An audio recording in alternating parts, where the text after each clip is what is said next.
This is Where We Live from Connecticut Public Radio. I'm Catherine Shen. Poet Arthur Sze describes diving into the world of poetry as a leap into the unknown.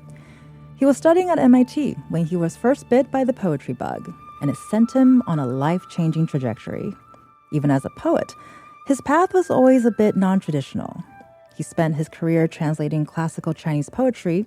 He's taught incarcerated juvenile offenders at New Mexico School for the Deaf. And today, he is the 25th United States Poet Laureate, a job to promote the power of poetry, and maybe get you to read a little bit of it too. Arthur Sze joins us today for a conversation on poetry, the power of language, and bridging worlds through the art of translation. Arthur, thank you so much for joining us today. Thank you for inviting me. So I love your origin story when it comes to your path onto poetry, because your first poem came to you while you were sitting in a classroom at MIT as a freshman. Not the place that you normally think where poetry comes to a person, but so curious to hear, how did those poetic words first appear to you? Yeah, I'm going to back up a little bit, and because I think it'll be of interest to listeners. As a Chinese American, I was born in Manhattan, grew up in Fresh Meadows, Queens, and then on Long Island. And I grew up with a lot of pressure, like many Asian Americans, to do something safe and professional. And it was not what are you going to do? It's like, are you going to be a scientist or an engineer, basically. My father got his PhD in chemical engineering from MIT. And in high school, I had no idea what I wanted to do. I was good at math and science, so I applied to MIT. I was accepted, and my family was thrilled and thought I would follow in my father's footsteps. But oftentimes, life is about the ruptures of expected plot or plot lines. So I, as you say, got to MIT in my very first semester. I sat in a large calculus lecture hall.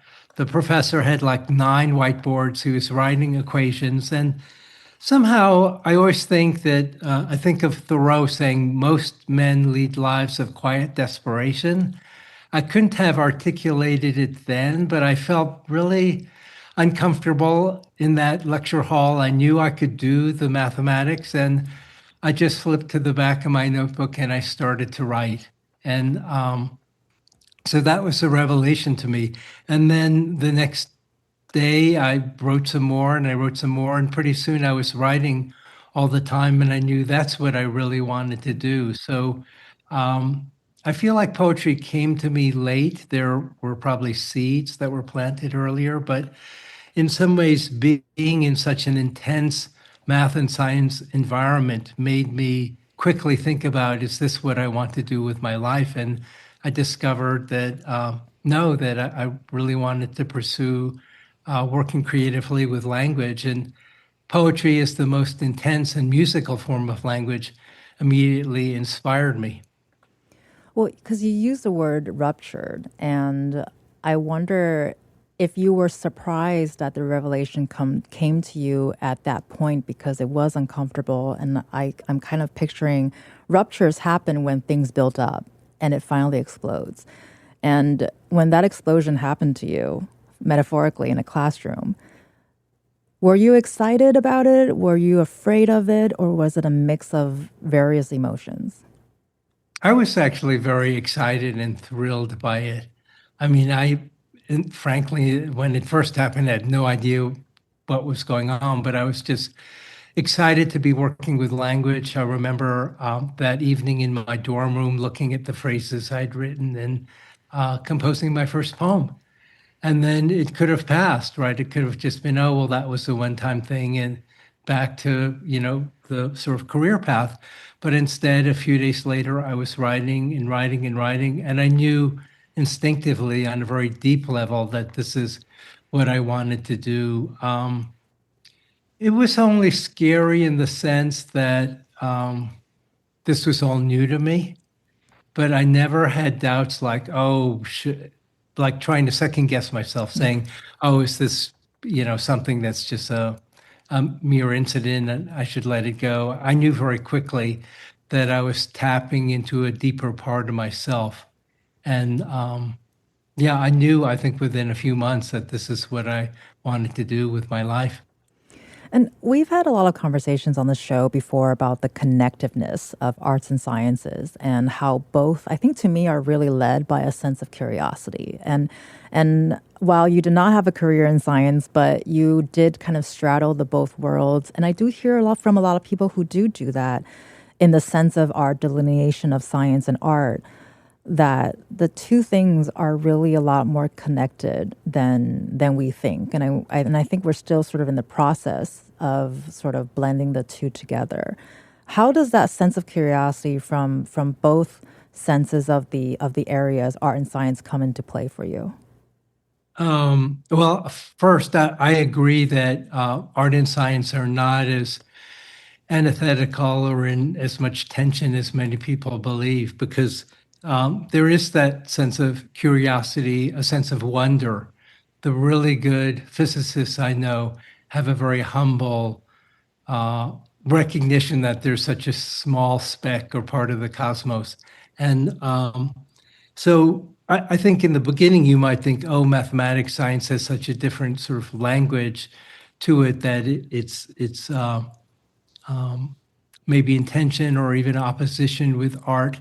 And I'm personalizing it a little bit and saying that when I left MIT and transferred to UC Berkeley, and we'll get into this in a little bit, I turned to classical Chinese poetry. I turned to nature as my source. And I thought, oh, I'm turning my back on science. I don't really need that as a poet. But actually, a few years later on, I began to think, no, I really do need that science background, that there are structures there are ways of looking at the world that are really valuable.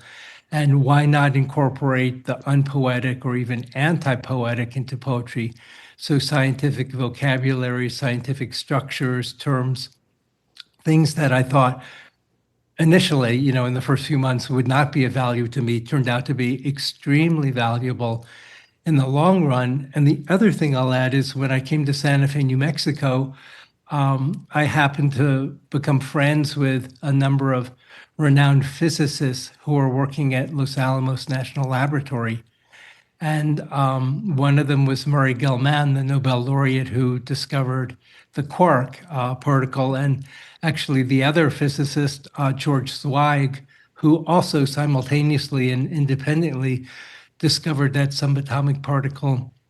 They both became good friends of mine in the 1980s here in Santa Fe.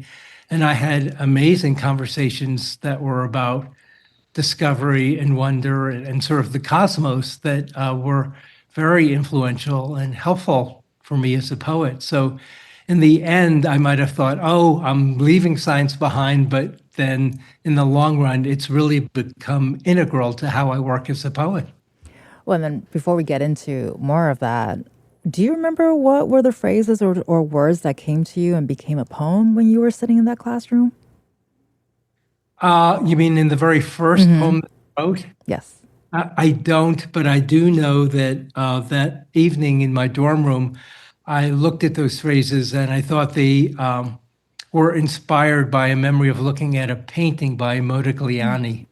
So I was sort of like in a dream kind of consciousness in the lecture hall, just writing phrases.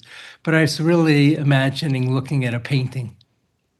Well, and you just spoke about how you sort of went to the classical Chinese poems as sounds like the poems and the poets from that era were sort of your mentors or poets that guided you into your first initial education into poetry. What was it about that era or the way ancient Chinese poetry is set up that drew you in? So I transferred from MIT to UC Berkeley. And when I started out as a junior at Berkeley, I read some translations of Chinese poetry in English, and I felt very dissatisfied with them. The speakers sounded like they lived 100 years ago. The use of language seemed really odd and stiff. And as I looked a little more, I thought, oh, there are scholars of Chinese poetry who will know the Chinese text better than I ever will, but they're not really poets. The language isn't fresh and alive. And I thought, as a young poet, I should take some of these poems that I knew through family and culture and was learning in language classes at UC Berkeley. And I thought I should try and translate them into English.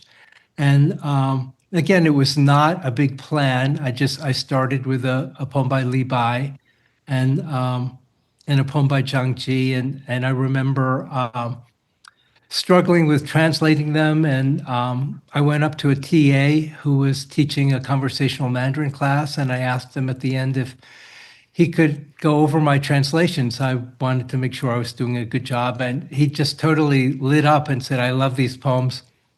I'll meet with you outside of class. And I started on a whole education that was never part of a class where I translated 25 Tang Dynasty poems, character by character. And for me, the purpose was twofold. I wanted to try and create poems out of these translations, that translations that had a vigorous and a voice that was alive, a shape of language that was contemporary. And then, unforeseen to me, as I started to do that, I discovered I can learn so much as a poet for my own poetry doing this. So then it just kept feeding me over time.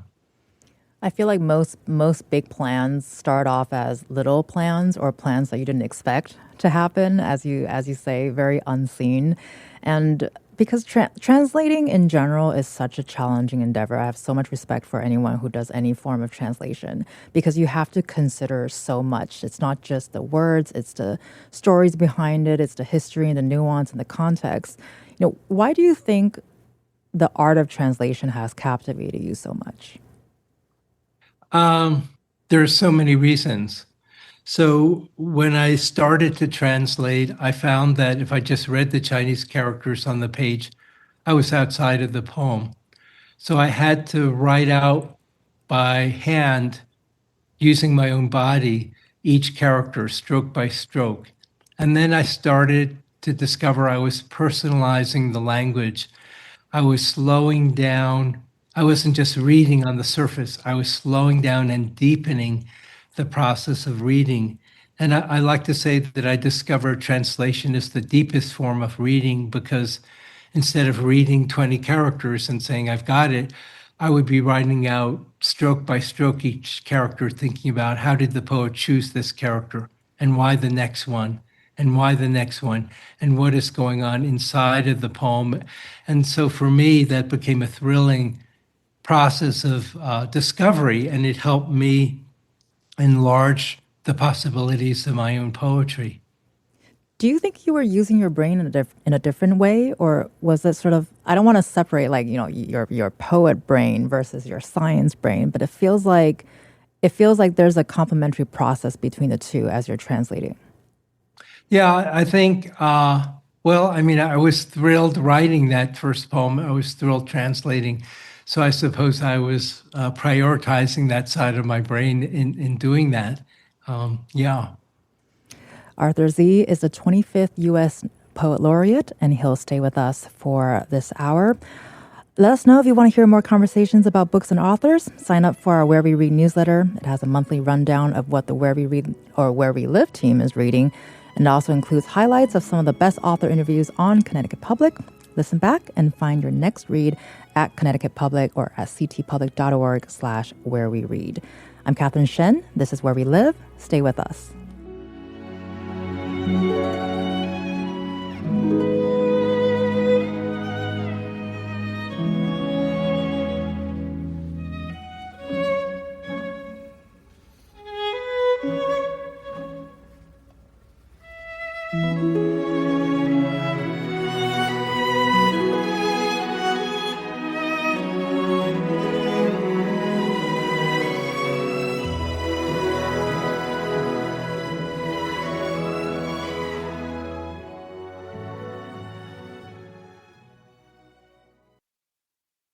This is Where We Live from Connecticut Public Radio. I'm Catherine Shen. Today, we're talking to Arthur Sze. He's the 25th U.S. Poet Laureate. Arthur is traveling the country with his signature project, Words Bridging Worlds, a series of workshops and readings that celebrate poetry in translation. So, Arthur, we talked a lot about sort of the art of translation and sort of your philosophy behind it. And you mentioned too that there's a musicality to poetry that you really love. So, how do you keep that alive when you're translating a piece of poetry? Is saying the poem out loud of your translation part of the process? Noticing the rhythm or the sound. What's that like for you? Thank you. What a great question. I always think of the Italian phrase traduttore traditore, which means translator, trader. And so a translator is always having to face the sense of loss from one language to another and how to be faithful to the experience of the poem from one language to another and how to convey that. There's so many ways. And with my book, Transient Worlds, instead of providing like a poem in Chinese and a translation in English, I provide multiple translations to show how different translators do it. And yes, the sound is and rhythm are crucial, and you need to feel them in your body. So I really start by reading the poem aloud, as I said, writing out the characters, but listening to the music. And Chinese, of course, is a tonal language, and you can't carry those tones over into English. Traditional classical poems are chanted, so the tonalities are even, particularly vowel sounds, even stronger. But in this segment, I'd like to put in some examples. So if I may, I'd like to read a translation. This is a poem by Tao Yuanming, who lived from 365 to 427 Common Era. So for a translator, it's like, oh my God, I'm taking a poem from over 1,000 years ago from a very different language. How do I convey this in English? And obviously the sounds are different, the rhythm is different. But what I tried to do here in my translation, which is only one of many, of course, is to carry that spirit and that musicality in English. So here it is, Drinking Wine. I built my house near where others live, and yet without noise of horse or carriage. You ask, how can this be? A distant mind leaves the earth around it. I pick chrysanthemums below the eastern fence, then gaze at mountains to the south. The mountain air is fine at sunset. Flying birds go back in flocks. In this, there is a truth I wish to tell you, but lose the words. I tried to use a kind of lyricism in English, and the Chinese text has its own lyricism, and I had to, for English, insert pronouns, the I, a speaker, and Chinese doesn't do that. It's very rare for an I to appear in a poem. And so in English, as a translator, I'm having to make strategic decisions. And I wanted to put that personalization. So I built my house. I picked chrysanthemums. I wish to tell you, but lose the words. I wanted to keep the language simple and fluid and lyrical. Well, and as you shared how you sort of personalized the experience, and along the way, especially in the past, I think a lot can be lost in translation because translation ultimately is a pretty subjective art. It can bring conflict, but also inspire togetherness, but also depends on where the translator's from, right? Could you describe the broader impacts of translation? Like, what can they have on us even beyond poetry? Well, translation is huge. It builds bridges. It helps us understand other cultures. Literary translation can take texts that are really ancient and make them contemporary. It can take the foreign and unintelligible and make them accessible. And ultimately, it unites us all because a really good poem shows us that the emotional, imaginative, the intellectual interiors of our lives, no matter what language we're writing in, are universal. And even as non-literary translation, we need translation to communicate. We live in a world with so many languages I visited as Poet Laureate Queens College in New York City. And to my surprise, the president said to me, over 80 languages are spoken by students on campus alone, which really stunned me and excited me that there are so many worlds of languages coexisting. And so translation really is crucial in helping us understand each other, in communicating, in appreciating our cultural backgrounds. And as literary translation, we have the chance to take texts from 1,000 years ago, like the Tao Chen, and bring them alive today. So it's got a huge role to play, and I am particularly excited as poet laureate to assemble this book, Transient Worlds, that includes 23 poems from 13 different languages. And my goal is to use translation as a way to widen and also deepen the appreciation of poetry across the country.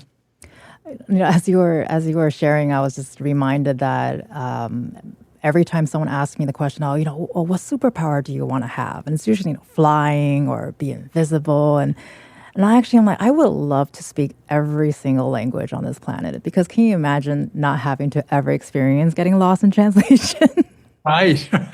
And that's an amazing sort of dream and task. And just with my limited experience with this book, to choose 13 languages is sort of like which ones. And because I worked with Native American students for 22 years in Santa Fe, I picked a poem by a former student that's in Navajo in the Dene language. And I have no idea how to say that. There are glottal stops to the language. And he created a visual poem. And so that's also translatable. And have a Mayan dialect, Tseltal, that's in the book, but to have Arabic, Hebrew, Chinese, Japanese, French, Spanish, German, Brash, Basa, Danish. What a fantastic thing to start thinking of these languages. So I applaud your idea of, wouldn't it be great to be able to Wouldn't that be great? I'll or just say keep, one word in every language would be amazing. right? I'll just keep dreaming, and hopefully someone who's sitting in an MIT classroom can figure out a device to allow us to do that at some point. We'll love that. And sort of with that in mind, this idea of you doing this project, why the 13, and what was that process like? And did you learn something new about yourself as you were doing this? Well, I learned so much about doing it. And why 13? I wanted the book to be a pocket size and to fit in a jacket and be easily portable. I wanted it to have enough extension and variety where a reader could just go to a language they know or that interested them. And I didn't want the book to be overwhelming. So I didn't, to have like poems from, say, twice the size, 25, 26 languages would be too big. The other thing is I had this amazingly challenging task of trying to bring this book out within the year in which I was appointed to when it was published. I had literally 90 days to assemble the entire book. And it's a lifetime of learning, of working as a poet and translator that went into this. So I started by immediately picking poems from languages I loved. There's a poem in Spanish by Pablo Neruda, Solo la Muerte, and I have two different translations, one by Robert Bly, one by Donald Walsh. So one of the things I'm doing is juxtaposing different versions in English and then discussing them, making it a creative source book. And with the Tao Chen poem, I actually invite the reader to make their own translation. I provide a crib of the Chinese, and I've got 3 different translations. So I really started the book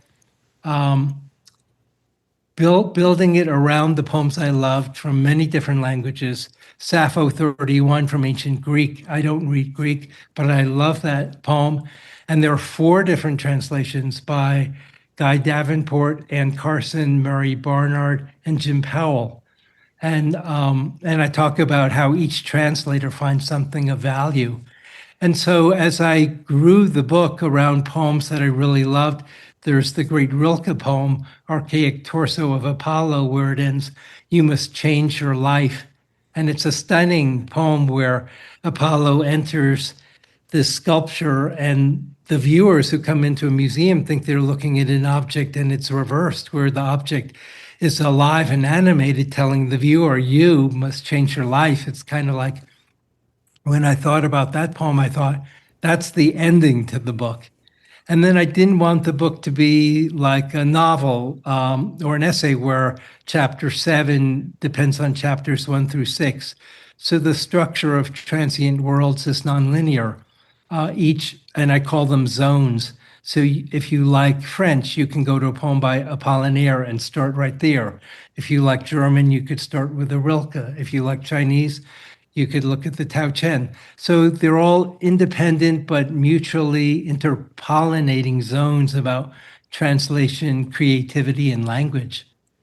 You know, as you're describing the different languages and the countries and the culture, I'm so curious, and I'm wondering here in terms of there's a universality of, and when we talk about poetry, I think it's very similar to, we often use food as a way to transcend through barriers of culture and country.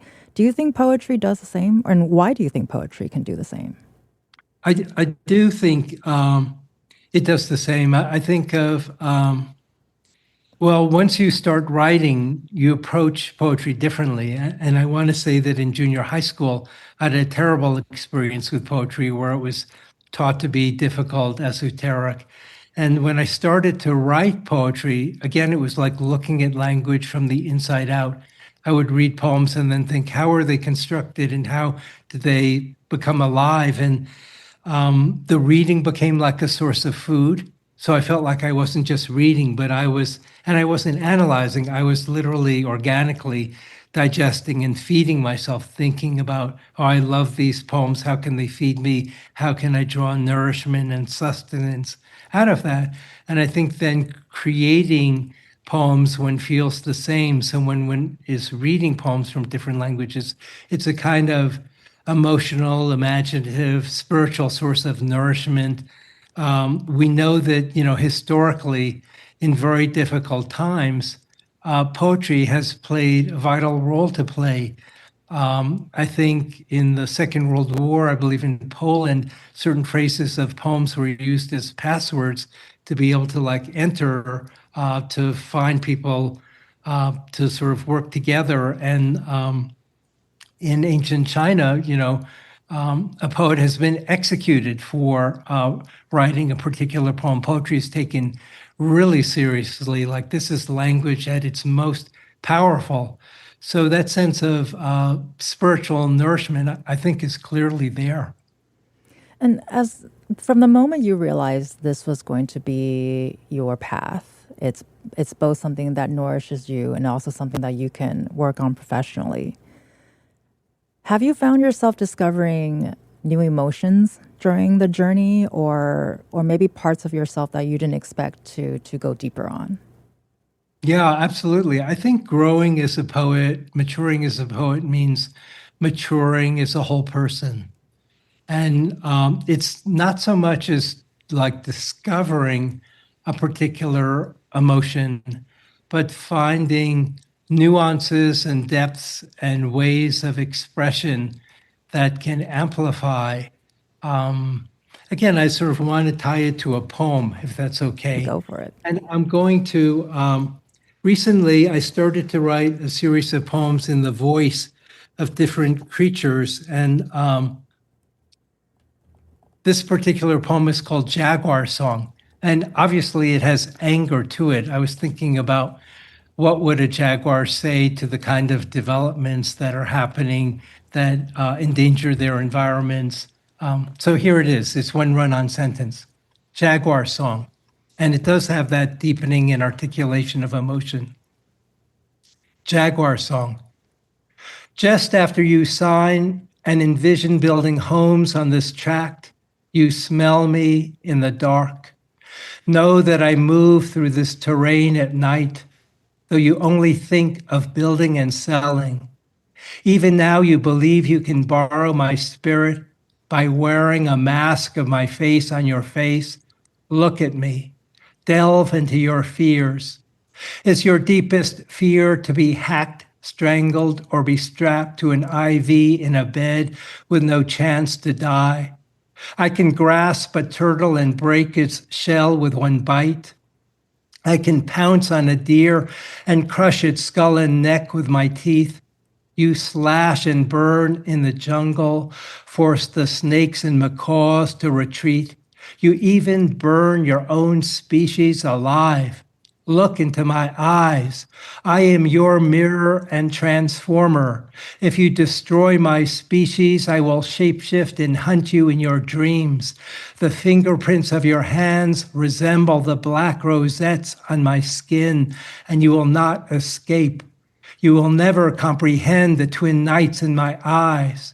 Remember, as a child, you came up the steps from the basement and flicking off the light at the top of the stairs, feared a hand about to grasp your shoulder from behind. That fear is alive. And now, as you rummage for keys at your apartment doorstep, I am a passing jogger about to pounce. I am the creature who smells your darkest thoughts. And as you turn the key in the lock day or night, out of the darkness, I spring. I think your description of the eyes, calling them twin lights, is one of my favorite lines from that poem, actually. And so thanks for reading that one. Why the jaguar? Um, the jaguar, because it's such a potent creature in the American Southwest, and it's endangered environment. Its habitat is shrinking.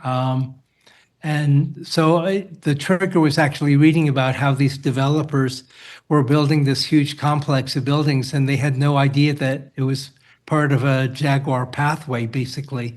So they were totally destroying not just the habitat, but the way that jaguars move through a particular terrain. They were like building a freeway across their road. It was like a stunner when they discovered that. And I thought, for me, the jaguar is really powerful. And I'll personalize it back to a story from science. So we're interconnecting everything. I was good friends with Murray Gell-Mann, the physicist, and he was working on a book on complexity. And one day he called me and he said, Arthur, you have a phrase, the quark and the jaguar. And Murray laughed and he said, I picked the term quark out of a novel by James Joyce for the subatomic particle, and that's simplicity. But the jaguar is complex, it's alive, it's powerful. Can I use the phrase the quark and the jaguar as the title to my book on complexity? And I thought, sure, I'd be honored to do that. And so the jaguar also, over time, for me, has had this sense of mysterious power of a creature who has a kind of raw energy. And to come back to your question about emotions, I mean, you could say, oh, yeah, well, as a writer, as a poet, you learn to tap into your fear or you deepen your fear. But I think it's not like discovering a new emotion, it's discovering the depth, the complexity, the power, and the sort of shape behind different emotions. And as one moves through life, of course, that happens with love and death and anger, joy, all the emotions that are there. But writing with language gives them particular shapes and then allows an enactment of that experience. So hopefully it isn't like, oh, well, the jaguar song is about fear, but there's an enactment through the voice of the jaguar that's surprising. Well, and I think it's also a great example as to what poetry can do. And I think sometimes poetry can be really intimidating because you might go in thinking like, oh, I'm not going to be able to understand this if I don't know the nuance or I don't understand this line. But Jaguar Song, as an example, there's a clear idea of what's going on here. And poetry, as we know, I think it can be used for information, education, and all of that. And on top of that, translation, going back to translations, can also expand access, giving us access to words and works that we might not ever be able to read. But this is a process that, of course, takes time. Do you think there is a need for more poets, more writers to be engaged in this type of work? I do, and it's collective work. It's writers, it's readers. Um, Yeah, where do I start? I think I want to start by saying, we live in such a fast-paced world. We're constantly moving with all sorts of information, and you cannot speed read a poem. If you do, you're cheating yourself. What you want to do is read a poem aloud for the sound and the rhythm and to feel it in your body. And I think, in my experience, some of the best poems are ones I don't understand immediately, but I feel that there's something intuitively happening with the language that interests me. Sometimes there are poems I read and I think, wow, that's really great. But after I've read them 10 times, it's sort of like, okay, I got it. And then there are other poems I read that grow on me. And it's not like I understand them immediately, but over time they emerge and they become intelligible. And I can't resist quoting Wallace Stevens, Hartford, Connecticut, right? Wallace Stevens once wrote, "Poetry must resist the intelligence almost successfully." And I love that because it's not like a poem is intelligible on a first reading, but a poem communicates in your body before you fully understand it, before you can intellectually articulate it. And as you read it and feel that sound and rhythm and trust it, you learn to trust a movement of language that is deep, that helps us pay attention and notice things, that is in contrast to our fast moving, superficial world. And ultimately, the poem does need to be intelligible. And that's why Stephen says almost successfully. But it's a process. You read poems, you get hooked on them, you start to engage with them, they deepen, and then maybe, hopefully, a handful of poems become important to your life. And even if it's one poem, I notice with my nephews who aren't necessarily literary readers, when they got married, they all felt the need to have a poem read at their wedding. And that interested me, that poetry still has this sense of, in particular moments, turning points of one's life, people who may not be literary still turn to poetry and find it meaningful and important. And I guess as poet laureate, my task is, or my hope is, to try and expand that, to say those moments can happen at a wedding, but they can happen when you wake up and open the curtain and look outside and the first light comes in, or it could happen in the evening before you close your eyes, that these moments are all there, they're magical. And so poetry has a vital role to play in making us, in connecting us and deepening our awareness. Well, my brain just went through a serious series of cranial plate shifts as you were going through all of that, because I think you answered every single question before I even asked it. So thanks for that. We do have to go to break, but we will come back with more questions about what we were just talking about. We're here with Arthur Sze, who is the 25th U.S. Poet Laureate. I'm Catherine Shen. This is Where We Live. Stay with us.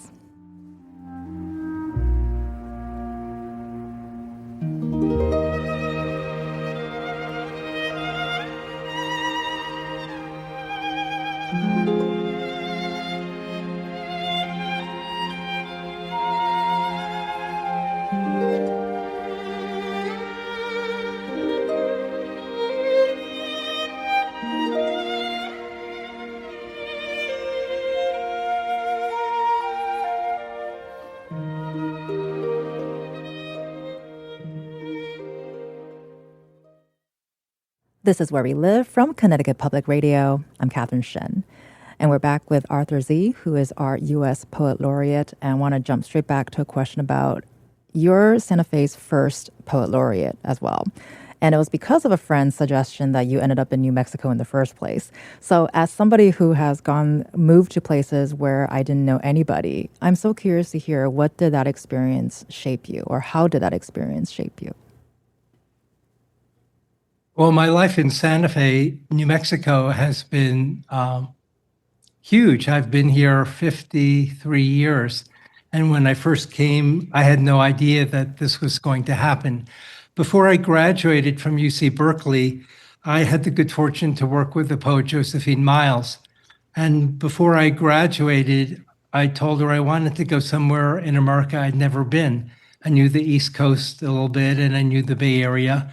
And I knew I didn't want to go to graduate school. I wanted to, again, sort of live somewhere that was totally new. And she said, "Oh, why don't you try Santa Fe, New Mexico? It's really beautiful. And here are the names of two people I know there." So I really went there on a lark. And as I said, this was 1972. I hitchhiked into Santa Fe with my knapsack and my curiosity. And I called the two people that Josephine mentioned to me. And the second person, Stanley Noyes, said to me, "Oh, we're putting together a Poetry in the Schools project. If you're interested, you can put 10 poems together, submit them, a panel will review them, and if they like your work, they'll hire you and send you to schools around the state or different situations." And I had nothing waiting for me, so I applied and I was accepted. And then for the next 10 years, I worked in public junior high schools on Indian reservations, Spanish-speaking high schools.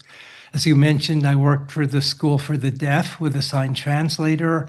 At one point, I worked at the state penitentiary. I even worked at one point through the bars of a cell with an inmate on death row.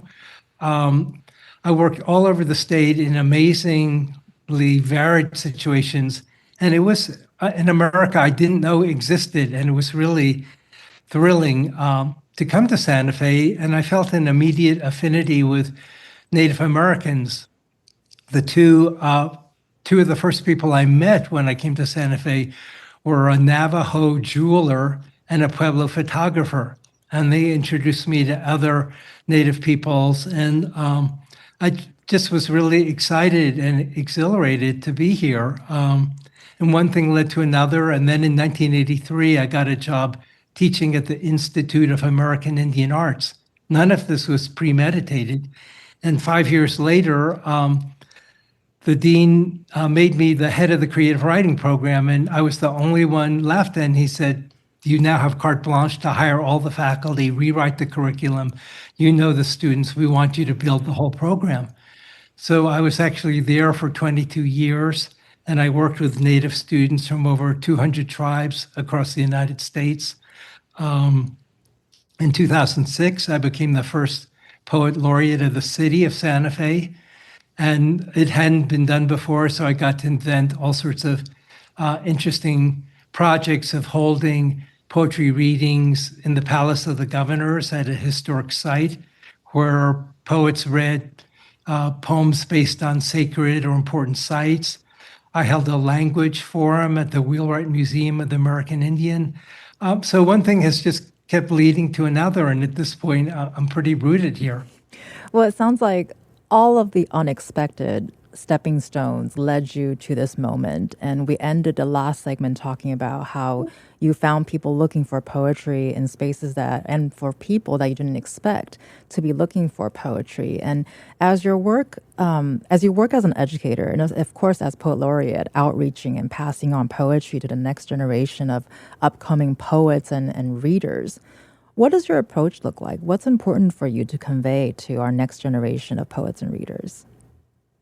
Well, on a very simple level, that poetry is for everyone, that it communicates on a deep level, and it can be difficult, but it's not where one writes to be difficult. It's difficult because it's talking about deep places in life and in experience. And those are essential to how we live our lives, to leading full lives. So my hope is in using poetry in translation, I feel like that's a little less intimidating. If people show up and they're asked to translate a poem, they can do that. If they're asked to write the first poem in their life, there's a sense of terror there. And I don't want to heighten the sense of, oh my God, this is really difficult. But I think, as you mentioned, and I want to ask you a question in a minute, but for instance, the Chinese poems that I grew up were part of family, were part of culture. And it was not uncommon to hear a scientist quote a line from a famous poem. And that sense of poetry being in the air, being part of the tradition, I hope to make my small contribution with that. But could you talk a little bit about poetry and translation in your own background? Well, I grew up I spent some time in Taiwan as an elementary school and middle school student. And you mentioned, I think you mentioned you translated 20 poems from the Tang Dynasty. Well, you've got about 280 more to go because the Tang Dynasty poems collection. There's 300 of them, so which is the poetry that young students in I think Asia kind of grow up in. And it's really hard to explain this part, so this is not going to be very helpful, but I've always found an affinity for Chinese poetry because there's something about the way the characters are written. And a lot of the Tang Dynasty poetry, they're structured in very specific characters and very specific lines. So they have a limited amount of space to express things. So they're not these epic poems. And it always amazes me how much history and storytelling and emotions that they can put behind, say, a line of 8 characters. I'm just making that up, but there's just something about the lyricism, the musicality, as you mentioned, that really strikes me as something that's really touching for me to read. And I'm so privileged to be able to still read them today. So I don't know if that answers your question. Yeah, I just want to add that for those who may not read Chinese characters, there's a kind of complexity and sophistication inside of each character that astonishes me. So when I would write out the poems, character by character, stroke by stroke, for instance, I like to point out that the character Autumn has a left and a right side, and the left side is plant or plant tips, vegetation, and the right side is fire. So in writing the character Autumn, what is really creating, when it's writing out an image of plant tips, of natural things on fire, and if you write below Autumn and put the character Heart or Mind, you're writing the word sorrow.